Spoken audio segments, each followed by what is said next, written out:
Hey guys, hello.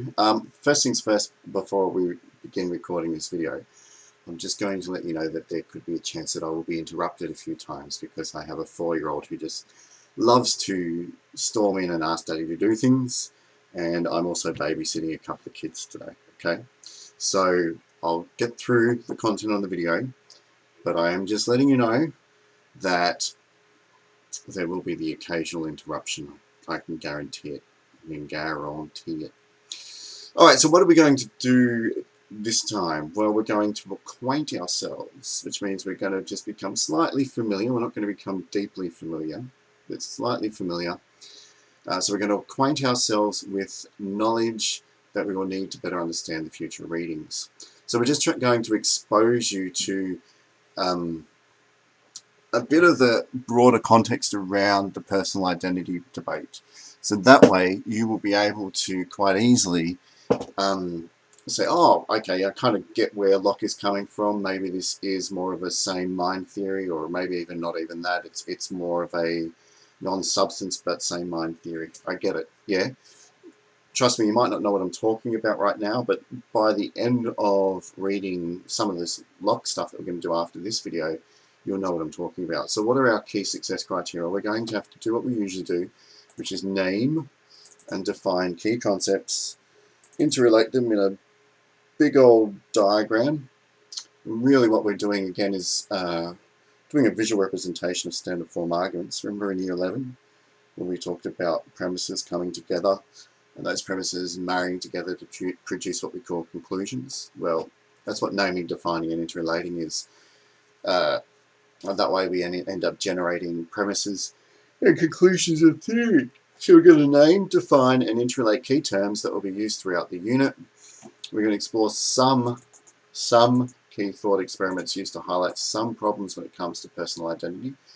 Thought experiments are experiments that we can't do empirically, but we can use them as scenarios to think about possibilities. You'll know what I mean when we explore them later. And then we're going to explore key theories that consider these problems. Okay, what I would like you to do, pretty please with the cherry on top, is to stop right now and write out all these success criteria and then score yourself on each of the success criteria, and I wouldn't expect you to be very high. Thank you. Okay, so hopefully you understand them. If you don't, you can always write me an email just saying, look, sir, I don't know what you're talking about, or just somehow let me know. But what we're going to do now as an APK is we're going to draw a picture of 5 objects that represent who you are. And then we're going to get you to think about how do these objects represent your identity. And we're doing this not because this is about like representations or symbolic representations of identity. That's not what we're studying at all. But I wouldn't mind using these kind of visual images to get you to think about who you are as a person. And then from there, from those examples, or from those more particular details, we can build up some more abstract understanding of what identity actually means, okay? Okay, now hopefully you've done your APK. It would be super awesome if you could maybe write to somebody, message someone, let them know what these objects were and how they represent you, especially a really good friend, and just talk about, you know, what kind of meaningful significance they have to you, because that would then allow you to kind of keep a bit of a personal understanding of what this theory is all about in your head, okay? Alright, now let's get into the theory. Yay, theory. I can hear you all going, wow, I love theory. Alright. The first things first is we need to get a grasp on, from the philosophical point of view, what identity has always been.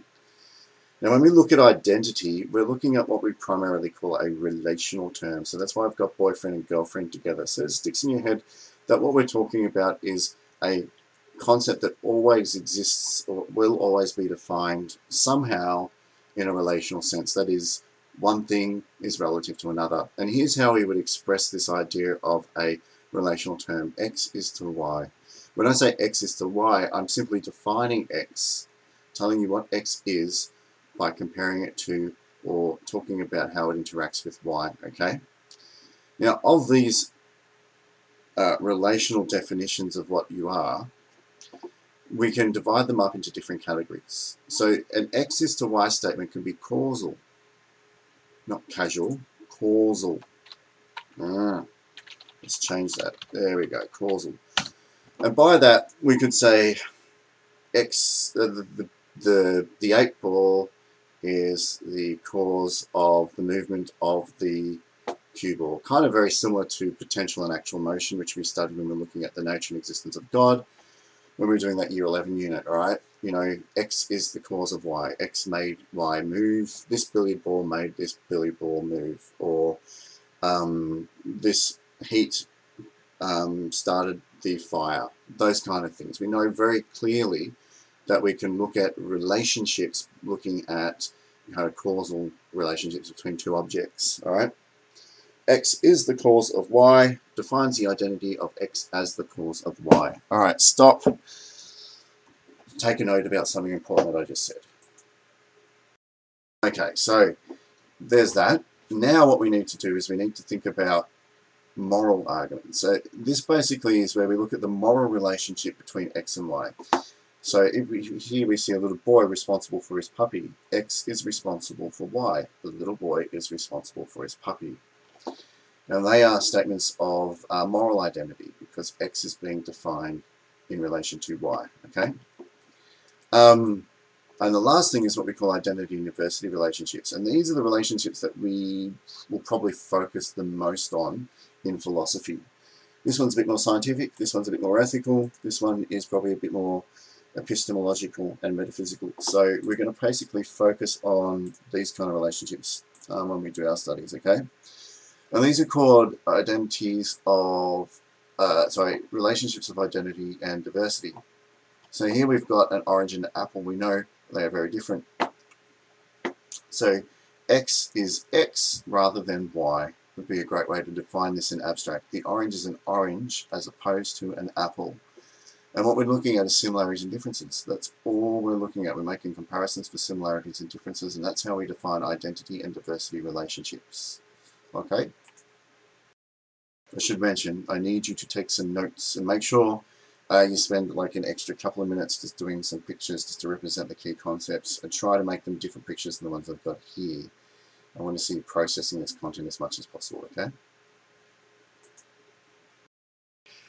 Okay, so when we divide, when we look at relationships of identity and diversity, or when we try and define identity by looking at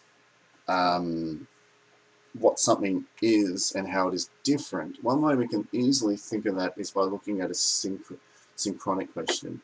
And a synchronic question is simply a question that says that thing, that time, and not other. So basically what I've got here is saying I am that tomato at that time and not any other tomato.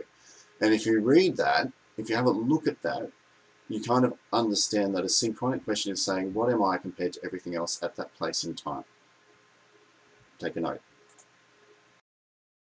Now, synchronic questions can be a bit of an issue because, you know, we may need to consider change. And that's where we get into some complexity, because these kind of questions get you to ask things at that particular period of time. But what happens when the tomato ripens? What happens when the tomato has different characteristics? Or what happens when these tomatoes ripen and this one just starts to over-ripen? Do we get into a situation where we need to look at identity, but not identity as myself compared to everything else? We need to start thinking about identity as, how do I exist as the same thing over different periods of time and different periods of change? Which is why I've got these pictures here. I mean, but what about time? What about how does something stay the same as it happens over different periods of time? And how does something stay the same as it changes? Inevitably, this water is all water, but it has different phases and it changes. And when we start looking at identity related to change, we're looking at diachronic questions. And these diachronic questions, questions of change and continuity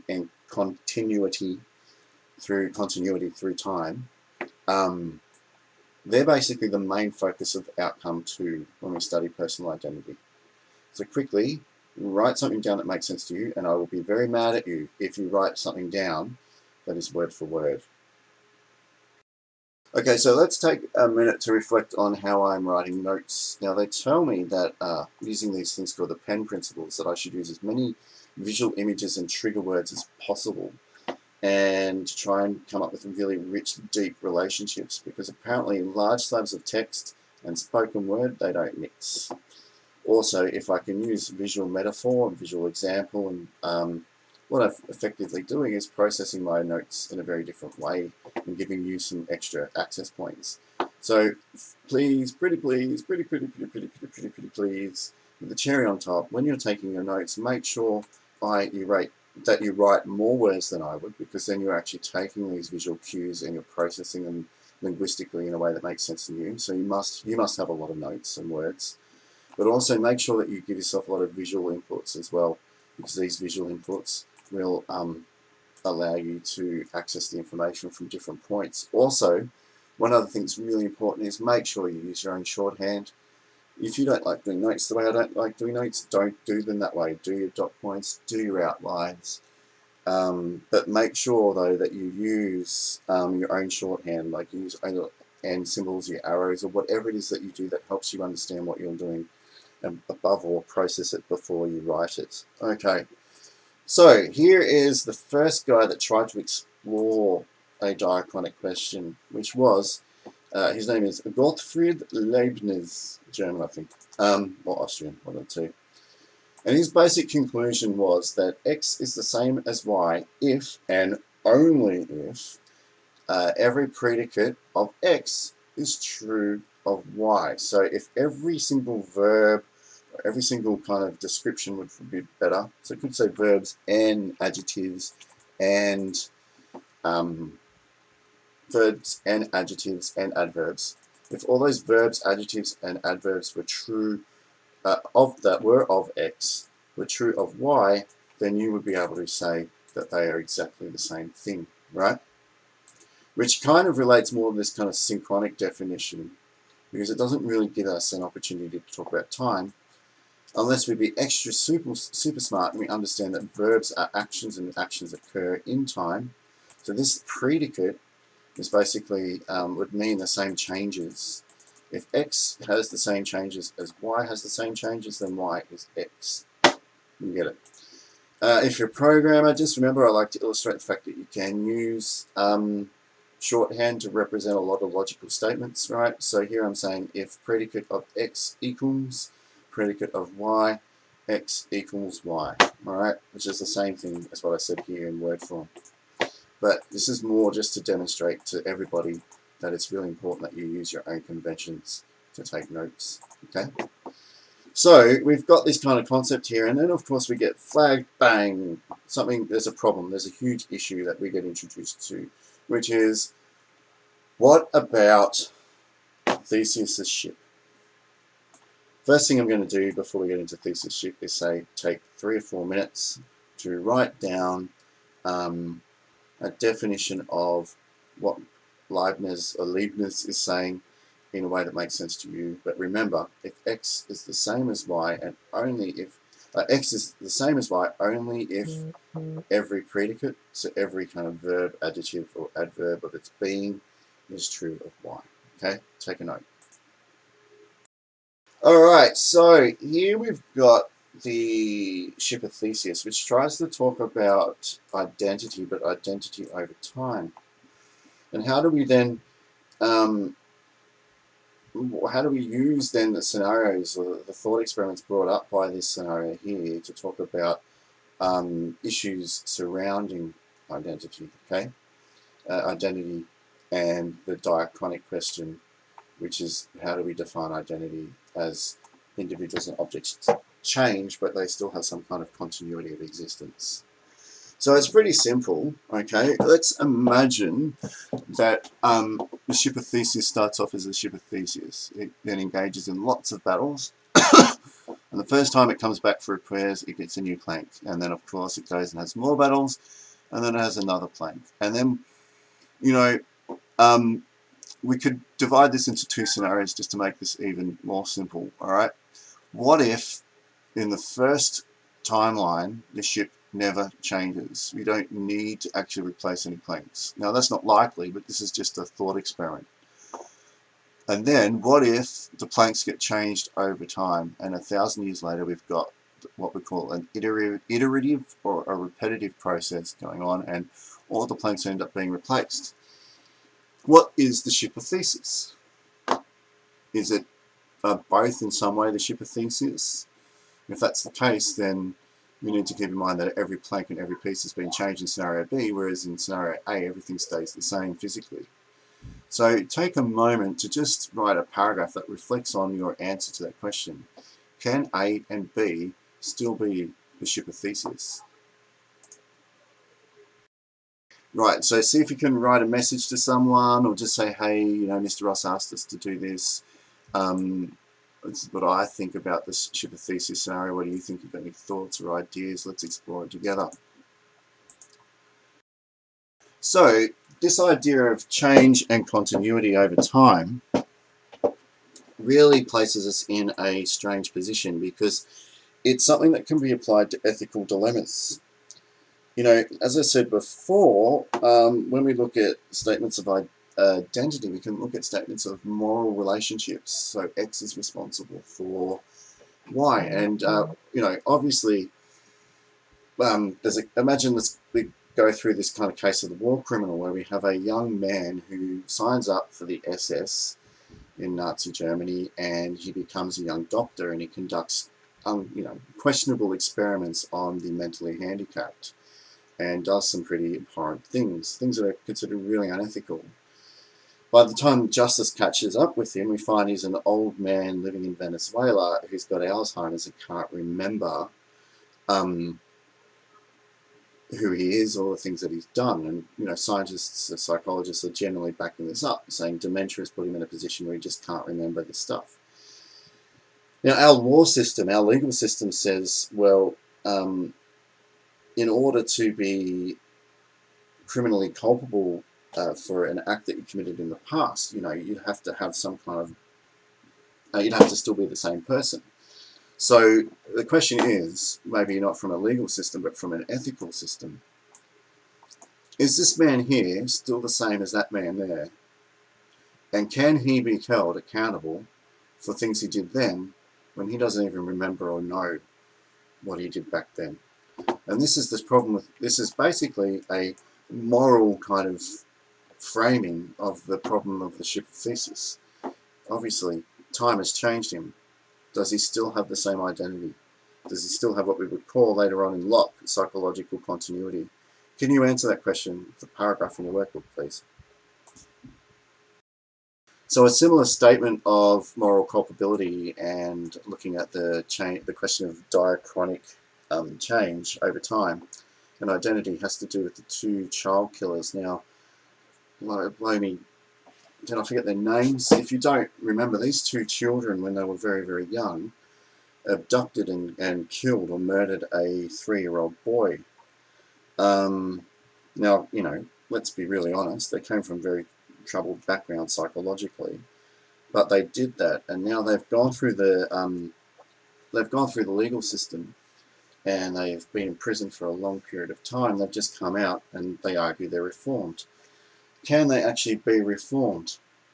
Do we have a chance to actually reform people who've committed this heinous crime as boys? Now they've been through the legal system, or are they still the same people they were back in the 90s? You reckon you could write a paragraph that reflects about that and reflects about how it's related to the ship of Theseus? Another one looks at the more physical nature of change, which is looking at the relationship of organ donation. So if I loved my daughter very much and I donated her a kidney, and she has my kidney, is she still her? Which is very much related again to this scenario. I mean, we've replaced one of the planks. Is she still the same person? If so, all these different scenarios, and including this one, must make you think differently about identity. These are what we call thought experiments, which really get you to think about, you know, what identity is and some problems that we'll encounter, okay? Take some notes. Obviously, after people have been reflecting on this question for ages, which is basically the question is, are we the same being? Do we have the same identity if we can change over time? There are different theories that have come along to kind of address it. And one of the first theories to come across was called, that we come across is called the same body theory. Now, this would probably be the theory you would adopt if you're a die-hard, hardcore materialist, okay? It basically says, if you're still the same organism, you're still the same person. That organism can change over time, but you need to be able to trace what we call physical continuity. In other words, you need to be able to see the relationships of change unfold from a baby all the way to a 16-year-old girl, right? So that's why I've got this image here. You need to trace over time the changes in your body. And if you can do that, then, you know, it's pretty easy to say that this kind of physical continuity of change over time is what allows us to define you or keep you as the same person. So quickly take some notes. So again, to recap, we all know that cells change, they divide, that we age, that we evolve different characteristics and different features from baby to teenager to adult, right?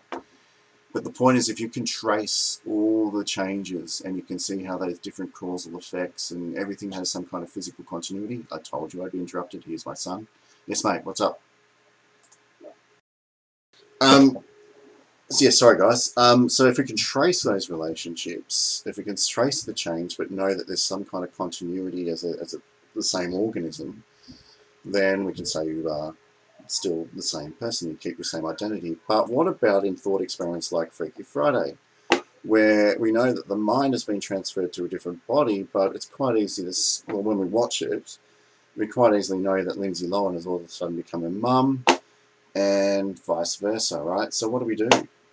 Maybe this is a thought experiment that completely disproves this theory of basically the same body theory, okay? So what do we get? Well, we get the different one, don't we? We get what we call the same mind, same soul theory, okay? But let's just go for same mind, same body theory, okay? So in this case, we're looking at more of a Descartes theory, okay? And the Descartes theory would be that if you have a continuity of mind and a continuity of soul, and let's face it, according to Descartes, can it change? Yeah, it can change. And according to Phaedo, or according to Socrates, it can change. So if this kind of immaterial substance that you exist as a thinking thing in the immaterial world can change, but it can be translated into different bodies, then we could easily accept same mind, same soul theory. But as we're going to read later on, John Locke says it really doesn't matter if you transplant someone's mind from one body to another. You could give someone complete memories, but if you could give someone all of your memories, you could give someone all of these qualities, but if at the end of the day they didn't have the same personality or they weren't self-aware of themselves, they wouldn't have the same identity, because personality and awareness are so important. And he basically says that you are not a substance. You do not have a immaterial or material substance. You have to be your personality, which is related to memories as well, and you have to have self-awareness of yourself. All right? So that's his little criticism of it. Take some notes. You don't have to understand this intimately. This is just an introduction, so it's okay if there's a few holes in your theory. But I'll just recap too. Same mind, same soul theory says that this immaterial substance, which can be transferred across different bodies, stays the same, or you can trace the continuity of change in it. All right? John Locke then came along later on, and we're going to read about it, and says, look, you are not a substance. You're not an immaterial or material substance. What's really important is that your personality and your self-awareness need to be kept in check, and these things don't have a substance at all. This is really hard for us to get when we're stuck in a world of science, because most of us would be thinking, well, how can the mind be a substance? That just doesn't make sense. Substance is material. But back in his time, it would be pretty easy to think of the mind as some kind of spiritual substance that transfers from a body to a body, and he's just outright saying, no, it's not. No. Yeah. So going back to this kind of similar theory, we've got same brain theory, which is just basically a reference to same body theory. If I took your brain out physically and put it in another body, you would be the same person, because basically you have the same brain which carries out the same mental functions, and the only difference is here you have to be the complete same total body. Here, though, you have to be just the same brain. I mean, we need to be able to change. We need to be able to trace over time the continuity of change in the brain and the brain state. Seems very familiar to Armstrong for you guys, because this is incredibly similar to what Armstrong would argue. If we can trace that continuity from birth to death, then we know that we keep the same identity, right? The last thing, and probably to me the one that makes the most sense, but I don't see it's that different from Locke, to tell you the truth, is what we call mental connections theory. Now, mental connections theory is that if you can keep your memories and your personality together, if you combine them and they tie together, then it's the connections that these two things have that allow you to preserve your identity, that create a sense of self. All right? Take some time to take some notes. Okay, so just to me, the reason why I'm saying that personality and self-awareness are very, very related to mental connections theory is because here he says personality is so important and that you are not a substance. It's almost like he's saying that personality and self-awareness tied together create your identity, your sense of self. Here, we've got something very similar. Memories and personality tie together, and that's how you get a sense of self. The other theories are very much like Descartes, where we have the mind exists as a spiritual substance or a thinking thing, and that's what we call same mind, same soul theory. Socrates would fit into that because the soul is what would create the sense of self. Over here we have the same body theory, and what really is important for same brain theory, same mind theory, and same body theory is that we understand that it's possible to change, but as long as you can trace the continuity of change over time, then you can say this is how we define ourselves, this is how we define our identity. So at the end of these notes, you should be able to do this. You should be able to say that I have a basic understanding of some of the issues related to the readings that are coming up with when we look at personal identity. All right, we have named, defined, and interrelated key concepts and terms that have been used throughout the unit. All right, that would be things like the different theories, the ship of Theseus as a concept, and the different scenarios. We have explored different thought experiments. That's when we look at the different versions of the ship of Theseus and the ethical and moral problems they propose, right? The legal problems they propose. And we've looked at key theories that are trying to address some of these thought experiments. So same mind, same body theories, mental connection theory, and then there's, of course, the rejection of same mind theory that Locke is going to propose in his later reading. Okay, so that should be it. Take a bit of a break. Don't do another video for a couple of days, okay? And just make sure that you've got all these notes and this understanding recorded. Cheers.